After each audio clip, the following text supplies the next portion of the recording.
Hey guys, this video took a little longer than expected because my graphic card failed and I had to get a new one. Now that it's done, I can finish up the Google Home review. Been using it for about 2 weeks now, and I have to say, I'm pretty happy with the Google Home. As of today, a new Google store is now available online in Singapore, which is pretty awesome. Previously, we had to resort to importers to get Google products, but now it will be easier to get your hands on them. Just last month, Google Home and Home Mini was released in Singapore. It's pretty much similar to the Google Now on your mobile device. These two products are designed to fit in homes with voice-activated speaker. With a simple "OK Google," you can get answers, turn up music, manage everyday activities, and control compatible devices around your home.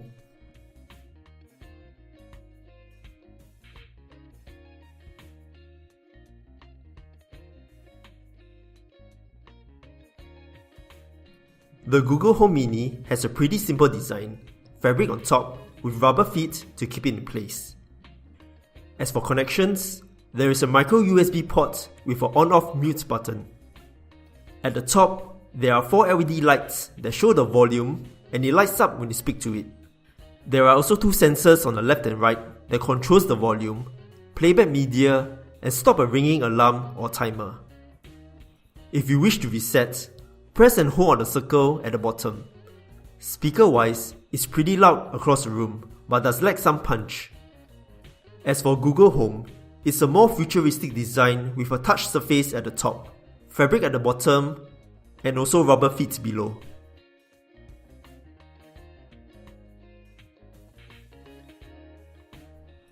At the bottom is the power port, on the side is the power status light and the mute button. Flanking the touch surface is 2 microphones. It's pretty simple to control the touch surface. Swiping around controls the volume, and tapping in the middle controls the media and also stop alarm and timer. Apart from using the voice, you can also press and hold at the top to start your request. To factory reset it, press and hold on the mute button.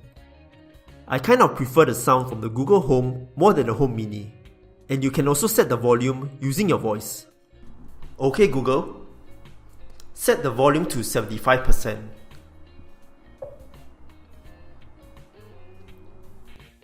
It's pretty simple to set up. Plug in the power, download Google Home, and follow the steps. It didn't take long for it to be up and running. You can set calendar events that syncs to your calendar app. OK Google, set an appointment tomorrow at 5 PM. What's the title of the event? Lunch. Okay, lunch tomorrow at 5 p.m. Do you want to save this? Yes. Okay, it's on your calendar.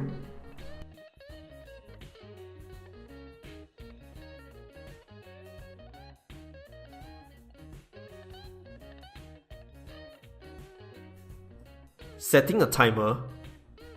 OK Google, set a timer for 30 minutes. Alright, 30 minutes, and here we go. Checking weather. OK Google, what's the weather like today?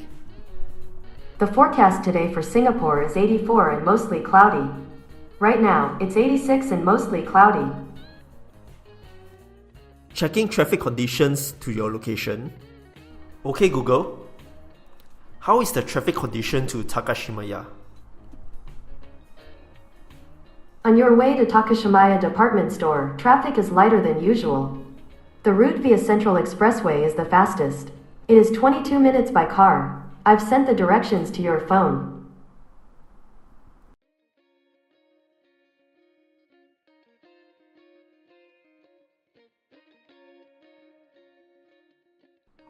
You can also play music like Spotify and even stream music using multiple speakers in the same Wi-Fi network.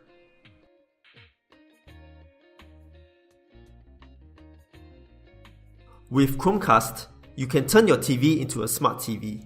You can cast or ask Google Home to play Netflix or search for YouTube on your big TV.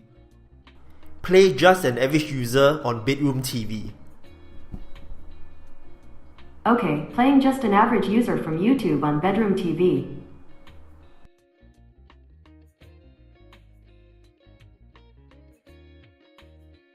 The ability to integrate with other smart devices like Philips Hue lights and TP-Link devices improves quality of life.